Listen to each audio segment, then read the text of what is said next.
Começa agora mais um programa Liderança e Propósito, aqui na TV Cultura Litoral. Sempre um maior prazer receber você de casa, que já acompanha o meu programa desde a época do Conecta.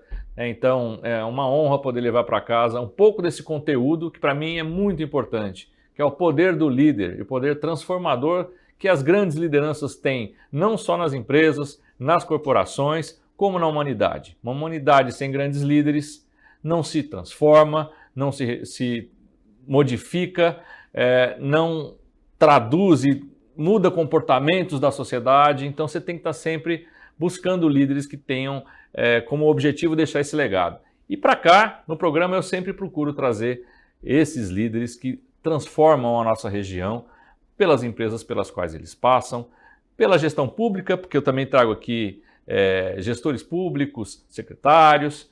Então, hoje, recebo aqui um desses grandes líderes que eu tenho a honra de conhecer, meu amigo Andrade, que há 2 anos atrás já passou pelo programa Liderança e Propósito, Perfeito. Porque é um profundo entendedor do tema liderança, passou por várias posições como gestor de RH, como diretor de operações de grandes empresas de segurança, de facilities, né, meu amigo? Então, recebo com muito carinho você hoje aqui. Seja muito bem-vindo ao Liderança e Propósito. É um prazer estar aqui com você novamente, Rogério. É um prazer falar com a tua audiência e falar sobre um assunto pelo qual você sabe que eu sou apaixonado. Pois é. Né?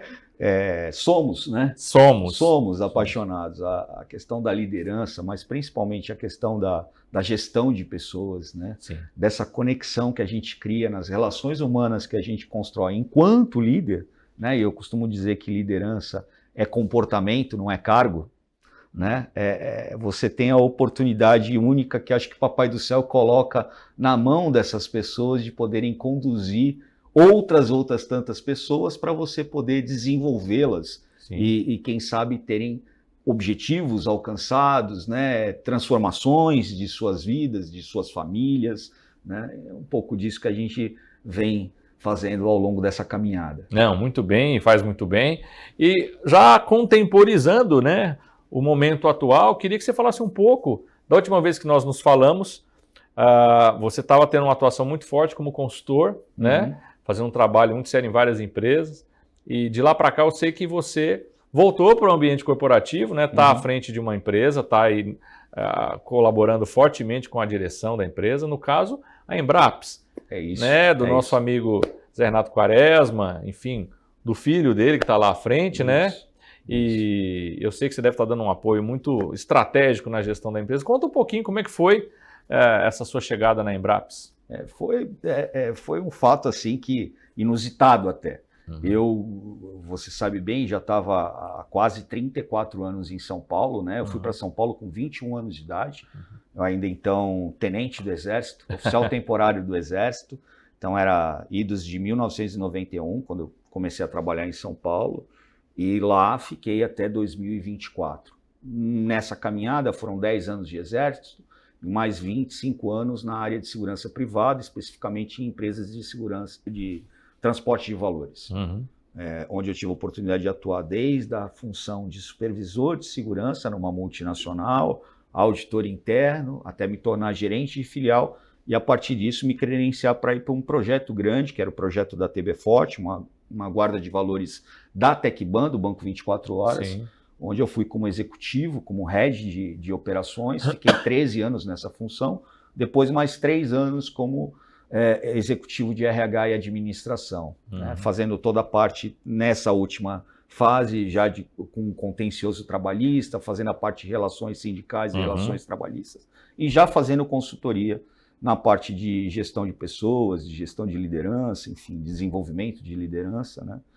E num movimento que já era um desejo antigo de ficar um pouco mais perto da família, de estar um pouco mais aqui, e de qualidade de vida até, né? Sem dúvida. Embora eu adore dirigir e para mim fosse uma terapia, as 2 horas que eu usava para subir para São Paulo e as 2 horas para descer de São Paulo, é sempre muito cansativo. Muito. Né? O corpo sempre acusa o subir golpe. e descer não é o problema. O problema é circular por São Paulo ficar 1 hora de estrada é gostoso. Exatamente. 1 hora parado no trânsito de São Paulo, hoje já não é nada atrativo. E eu gastava exatamente 40, 50 minutos para rodar 70 quilômetros da porta da minha casa até a entrada da Ricardo Jafé e depois mais 1h20 por vezes para rodar 20 quilômetros dentro de São Paulo. Hoje então é realmente um desafio grande. Foi isso que te trouxe de volta para Santos? Isso me trouxe de volta para Santos. Eu já estava no movimento de sair de São Paulo, voltar para cá. Estava contactando algumas pessoas, né, alguns conhecidos, aí entra a questão do networking, de você desenvolver a tua rede de relacionamentos, e num desses movimentos, o Zé Renato Quaresma, quem eu conhecia lá das fileiras do Conselho do Santos, foi uma dessas pessoas para quem eu direcionei o meu e-mail, o meu currículo. E ele, num aceno bastante positivo, falou: Andrade, eu acho que tem uma oportunidade aqui, eu queria que você viesse até a empresa para conversar comigo e com meu filho, que é o Rodolfo, nosso diretor de operações, nosso diretor executivo da Embraps, e para a gente bater um papo. E deu match, né? Que bom. Estou lá praticamente quase 1 ano, né? Agora em maio eu completo 1 ano de empresa. A ideia foi eu vir numa posição de superintendente para olhar a área de operações e ver de que forma que eu podia trazer algum tipo de bagagem, de que forma que eu podia contribuir para a questão de gestão do time de liderança, de operações e da própria gestão das pessoas. Sim, né? Sim. Hoje a empresa é uma referência no segmento de mão de obra e de terceirização dessa mão de obra. Né? A empresa completou ontem, dia 28 de abril, 28 anos de mercado. Nossa.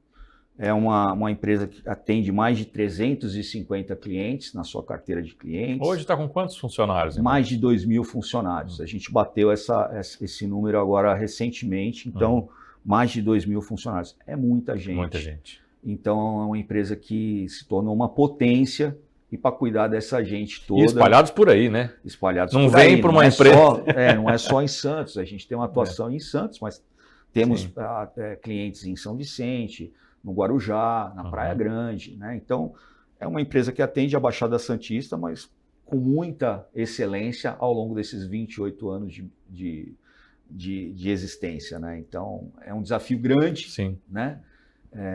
Mas a gente está lá todos os dias porque a gente gosta de gente. É isso. E quem gosta de gente tem um pouco mais de fôlego para ir atrás desse desafio. De predisposição, né? Eu acho que você não poderia estar em um lugar melhor, porque...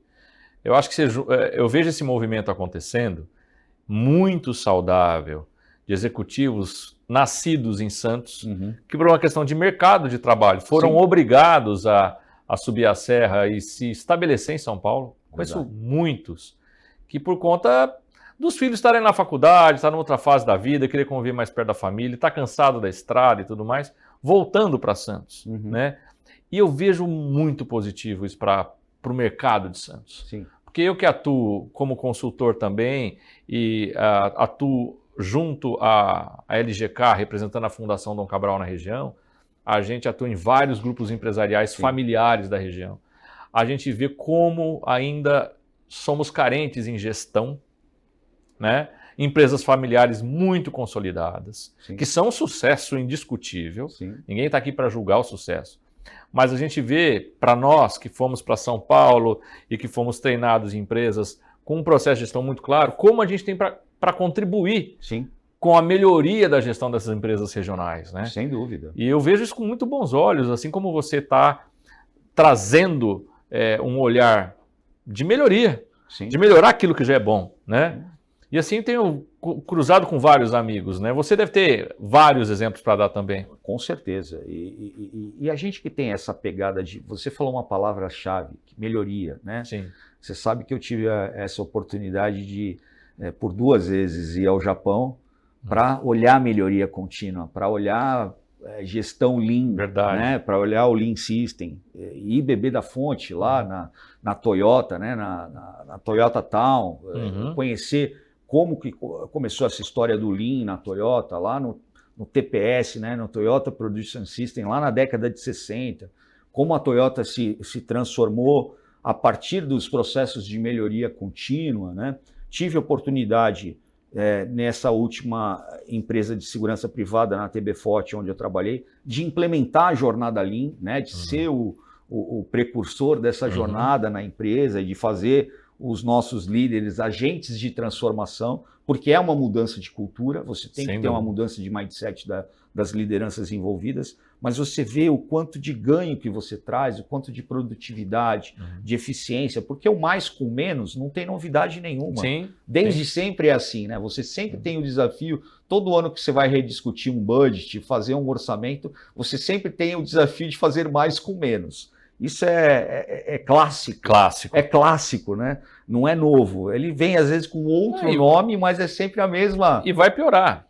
Vai piorar porque a gente tem exemplos aí. Hoje eu estava discutindo isso com um cliente da região de São Bernardo do Campo que trabalha com comércio exterior. Né? A gente tem que se preparar mais ainda, porque os chineses estão aí. Estão chegando com as montadoras. E ao contrário do que a gente imaginava, que muitos deles iam aproveitar a mão de obra local, nós estamos trazendo mão de obra de lá. Com padrão de trabalho de lá, né, assim, submetendo assim, a nossa estrutura trabalhista não está adaptada para o estilo chinês de produção. Semana passada ou retrasada, desembarcaram ônibus na porta da BID, lá em Salvador. Salvador, ali é Lauro de Freitas. Estão falando de 10 mil pessoas na China. Então, assim, foram ônibus e ônibus de chineses desembarcando na porta da fábrica. É um desafio muito grande para a gente, porque a gente tem, ou a gente transforma as nossões empresas para que elas sejam competitivas a tal ponto, o que é muito complicado no cenário que a gente tem de carga tributária e leis trabalhistas que nós temos aqui, ou a gente parte para exportar também e brigar lá fora, né? Que é algo que eu estava discutindo hoje. Então, esse processo, eu venho falando, às vezes a gente fala para empresários muito bem-sucedidos, mas que fundaram suas empresas há 50 anos atrás, e nem todos estão abertos a ouvir esse tipo de coisa, porque para eles é um futuro, mas não, o futuro já chegou. O futuro está aí. Então a gente precisa sim investir bastante em capacitação, em contratar profissionais experientes, profissionais que estão acostumados a provocar esses processos de melhoria, porque a gente já passou por um processo longo de sucateamento da nossa indústria, né, que não foi culpa dos industriais, foi culpa do sistema de governo, né, que deixou a China virar esse gigante que virou. Então, eu vejo com muita preocupação o tanto que a gente tem que avançar ainda em termos de produtividade, né, que é o que você está falando de qualidade. Então, antes de ir para o próximo bloco, eu queria deixar uma pergunta para você aqui, né, que é uma pergunta exatamente nesse sentido.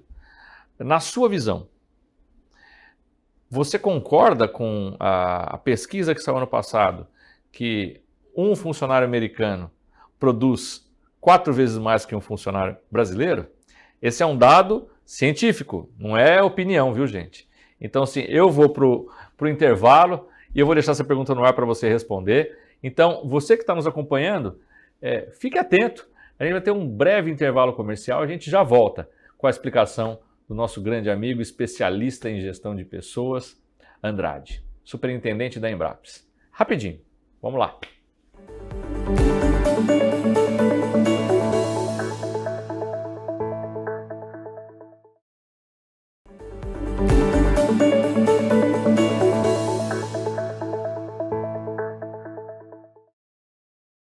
Voltamos com o programa Liderança e Propósito, hoje recebendo aqui meu amigo Andrade, superintendente da Embraps, empresa com 28 anos de vida aqui na região da Baixada Santista, fazendo terceirização de mão de obra, empresa consolidada. E a gente estava aqui falando, antes de ir para o intervalo, a respeito da produtividade do funcionário brasileiro, do colaborador, que uma pesquisa recente, divulgada no ano passado, comprovou que um funcionário americano, aspas, é igual a 4 funcionários brasileiros. Como é que você explica esse dado, meu amigo?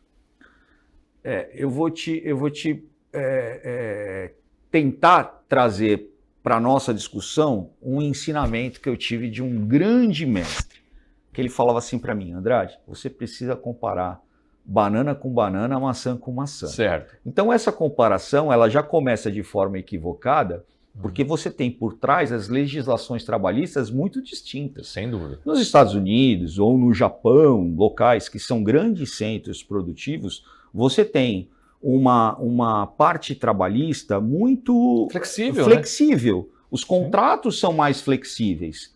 E aí você olha para dentro do cenário nacional, com uma legislação, digamos que precisa ser revisada, mas que a gente vê em discussões como a atual do Congresso sobre o fim da jornada 6x1, não encaixa. Como é que eu vou ter um funcionário brasileiro que vai trabalhar numa jornada de 40 horas semanais, comparado com um funcionário americano que trabalha numa jornada muito superior e tem ganhos superiores também? É importante dizer, é importante fazer essa ressalva.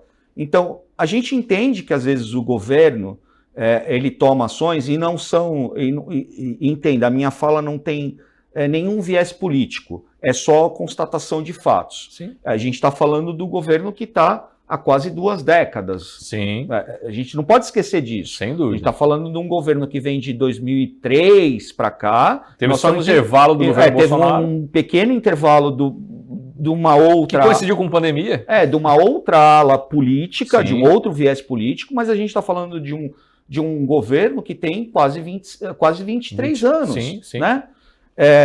Então, o que avançamos? A pergunta que a gente tem que fazer é o que avançamos do ponto de vista trabalhista. Sim. Então, eu acho que essa comparação ela acaba sendo, de alguma forma... Injusta, Sim. porque eu não posso... E a gente sabe que o trabalhador brasileiro é um trabalhador, sem sombra de dúvidas, com uma capacidade, com envolvimento, com engajamento. Lógico que depende também da gestão, depende da empresa, Sim. mas é uma capacidade única de entrega. Né? Tanto que a gente tem funcionários brilhantes que saem fora do Brasil, sim, se instalam no exterior e se destacam absurdamente. E se destacam. Então, assim, não é a questão da nacionalidade que vai fazer essa mensuração. É muito mais você comparar em condições iguais, de regimes, não só de trabalho, mas também de legislação trabalhista iguais. Eu acho, assim, até para explicar para quem está em casa, esse dado ele foi muito explorado não para culpar colaborador, funcionário ou empregador, foi para culpar o sistema. Como a gente, como país, é pouco competitivo quando comparado com outras nações.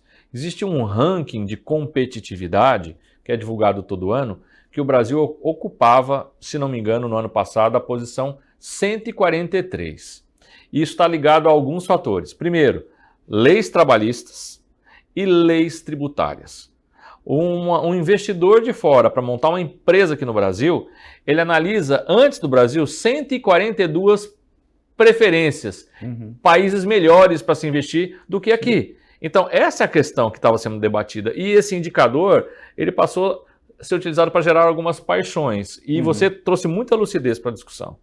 Porque acontece o seguinte, a gente vê toda hora as pessoas que têm o sonho americano e que saem daqui, eu conheço vários arquitetos, engenheiros, que foram para lá e a mulher foi faxinar a casa, o marido foi trabalhar na construção civil, está lá 10, 15 anos e pergunta se quer voltar. Não quer voltar, porque trabalhava lá uma carga horária acima da carga horária brasileira, mas ganhava, como você bem falou.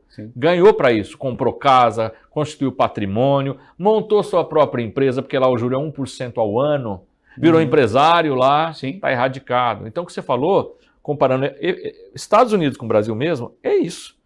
Aqui a gente tem um limitador, então agora a gente vai limitar o funcionário. Eu vou reduzir a carga horária dele. Tá, mas a empresa tem que contratar outro funcionário para fazer aquela função. Então a empresa, para aumentar o custo, ou ela vai aumentar o preço, ou ela vai reduzir salário para 2 posições. Então, assim, o tiro acaba sendo pela culatra, né? É o tal do risco Brasil. Quando a gente falou do movimento da BID, é só lembrar que em Camaçari funcionava a fábrica da Ford. Por que a Ford saiu do país? Exatamente. Então, a gente precisa entender, dentro desse contexto de cenário de investimento, de país, as oportunidades, né? E para provar que não tem nenhum viés político, eu tenho um grande amigo que é um estudioso China, foi tenente comigo, né? Talvez hoje uma das maiores referências em China e devoto, né, da República e da cultura chinesa, né? O Elias Jabbour foi tenente comigo. Uhum. E ele fala, pô, você acha que o funcionário na China trabalha menos que o funcionário no Brasil? Pelo contrário, Não, trabalha muito mais. Muito mais. Trabalha muito mais. Muito mais. E é um governo, né, socialista. Né? Então você vê que são questões que não têm um viés político. Sim. É uma questão de Estado. Como que o Estado quer se portar perante o seu desenvolvimento? Sim. Simples assim. Sim. Então, quanto mais a máquina, né, quanto mais o Estado engorda, e quanto mais a fome arrecadatória aumenta, menos possibilidade de crescimento, menos possibilidade de investimento a gente tem. Porque quem vai manter todo esse aparato do Estado? Sim. E falando direto a respeito do trabalho da Embraps, do serviço que a Embraps fornece, como que você vê a terceirização de mão de obra? Ela é algo que continua tendo tendência de aumento ou tem diminuído a procura pela terceirização? Como está o mercado de terceirização de mão de obra no país? Fazendo uma leitura rápida para você, Rogério, eu diria que ela está em franca ascensão.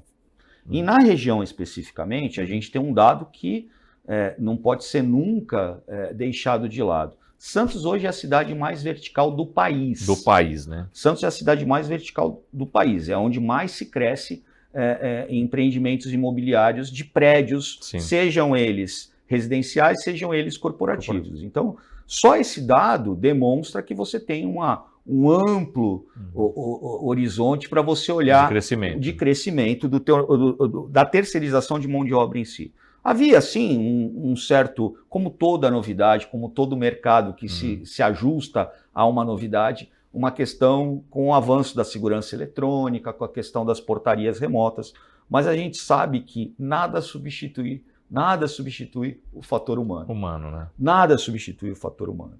O equipamento pode ser o mais moderno possível. Eu sou um cara formado em ciências da computação, então sou um aficionado por tecnologia, mas tem que ser réu, confesso. Nada substitui o fator humano. E eu vou te dar um depoimento pessoal recente. No final do ano passado, no aniversário do Pedro, meu filho, ele pediu de presente uma viagem. Aí a gente falou, tem que ser na América do Sul, Brasil. Aí ele, não conheço Buenos Aires. E aí a gente foi para Buenos Aires. Chegamos lá, a gente alugou um Airbnb ali na região de Palermo, que é uma região gastronômica bacana, não sei o que e tal. Chegamos num predinho muito bonitinho, super arrumado, sem gente, né? Então, assim, a gente recebeu um código, né, do proprietário do apartamento para entrar. E tinha um QR Code que a gente receberia. Pergunta se funcionou.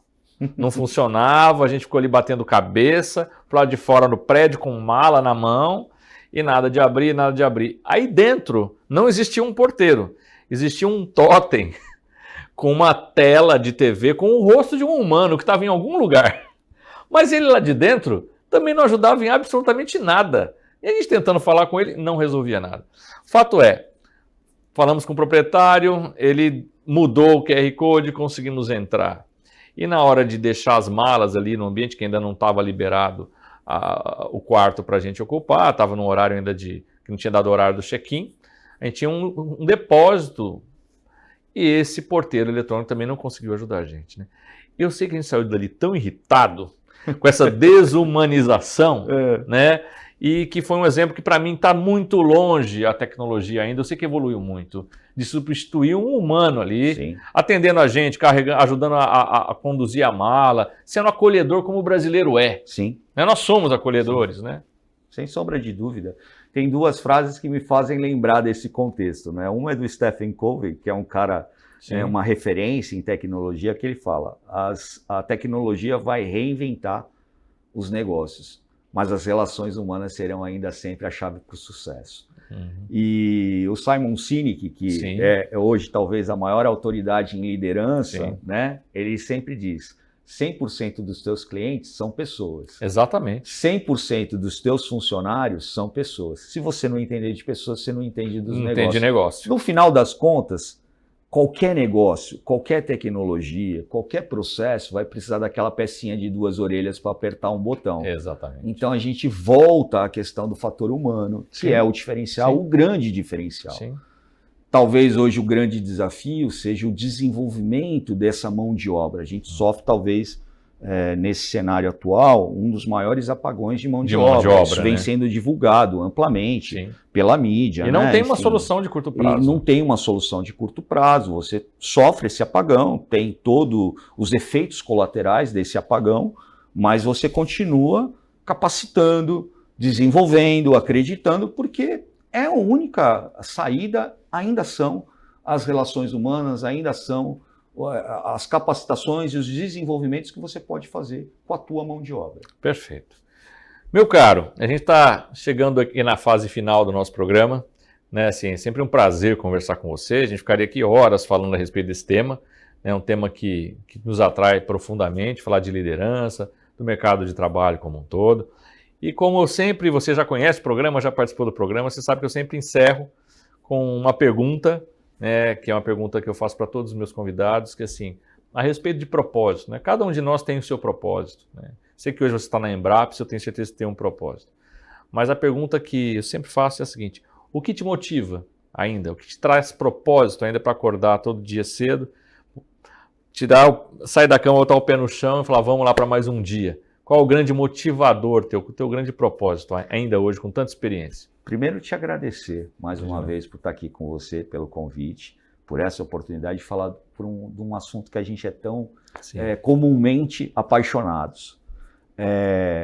Mas o que me faz brilhar os olhos ainda todos os dias e me levantar da cama com muita vontade é a possibilidade que nós temos como líderes de transformar a vida das pessoas, de melhorar um bocadinho só a vida das pessoas. Se eu puder contribuir um pouquinho com a vida de alguém, num dia que seja, eu já estou satisfeito.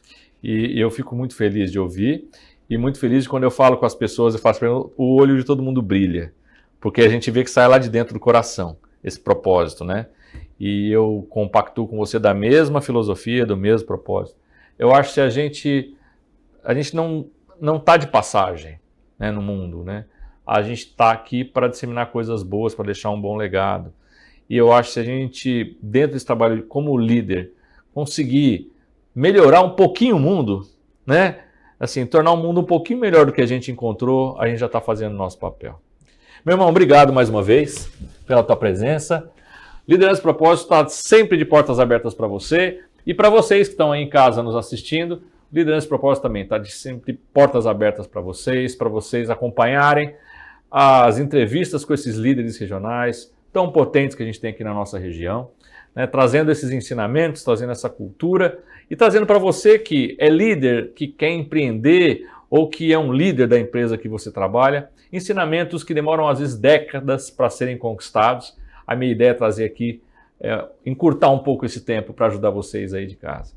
É uma honra sempre contar com a audiência de vocês. E o programa Liderança e Propósito fica por aqui hoje, estando de volta todas as quartas-feiras, às 11h30 da noite, aqui na TV Cultura e Litoral.